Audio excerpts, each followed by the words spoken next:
ఓం నమో వెంకటేశయ్య. నేను మీ శ్రీనివాస్. భక్తి మార్గానికి స్వాగతం. ఆంధ్రప్రదేశ్ రాష్ట్రంలో, అది కూడా గోదావరి జిల్లాలో అతి పురాతనమైనటువంటి ఒక పవిత్రమైనటువంటి దివ్యక్షేత్రం ఉంటుంది. చాలామందికి ఈ విషయం తెలియదు. 9000 సంవత్సరాల చరిత్ర కలిగిన అతి పురాతనమైనటువంటి వైష్ణవ క్షేత్రం. శ్రీ మహావిష్ణువు ఈ భూమిపైన తొలిసారిగా పాదం పెట్టినటువంటి ప్రదేశం. దానినే తొలి తిరుపతిగా కూడా పిలుస్తూ ఉంటారు. చాలామంది తిరుపతి అనగానే చిత్తూరు జిల్లాలో ఉన్న తిరుమల తిరుపతి దేవస్థానం గురించో, లేదా పశ్చిమ గోదావరి జిల్లాలో ఉన్న ద్వారకా తిరుమల గురించో మాట్లాడుకుంటూ ఉంటారు.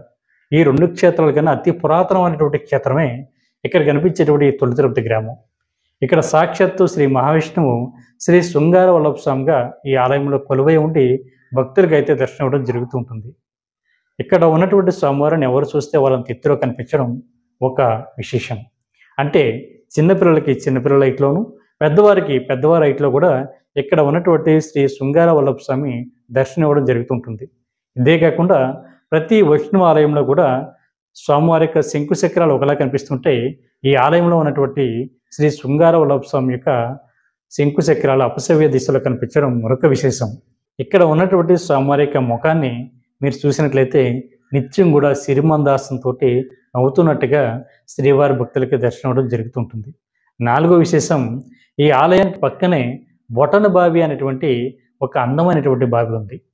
ఈ బావిలో ఎవరైతే స్నానం చేస్తారో వాళ్ళ కోరుకున్నటువంటి ప్రతి కోరిక కూడా ఖచ్చితంగా నెరవేరుతుందని భక్తుల యొక్క ప్రగాఢ విశ్వాసం.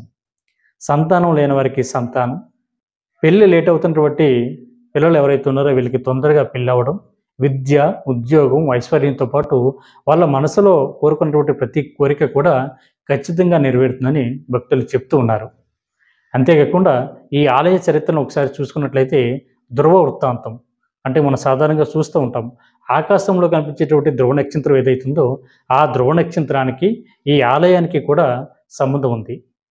ఆ ధ్రువుడు కారణంగానే ఇక్కడ ఉన్నటువంటి శ్రీ శృంగార వల్లభ స్వామి సాక్షాత్తుగా స్వయంభుగా వెలిసి ఉండి భక్తులకు అయితే దర్శనం ఇవ్వడం జరుగుతుంటుంది.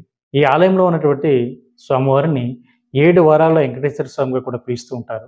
ఏ విధంగా రావాలి అనేటువంటి విషయానికి వస్తే, ఆంధ్రప్రదేశ్ రాష్ట్రం కాకినాడ జిల్లా పెద్దాపురం మండలం, పెద్దాపురం నుండి సుమారుగా 12 కిలోమీటర్ల దూరంలో దివులకి సమీపంలో, అంటే దివుల గ్రామం నుండి 2 కిలోమీటర్ల దూరంలో ఈ తొలి తిరుపతి గ్రామం ఉంది.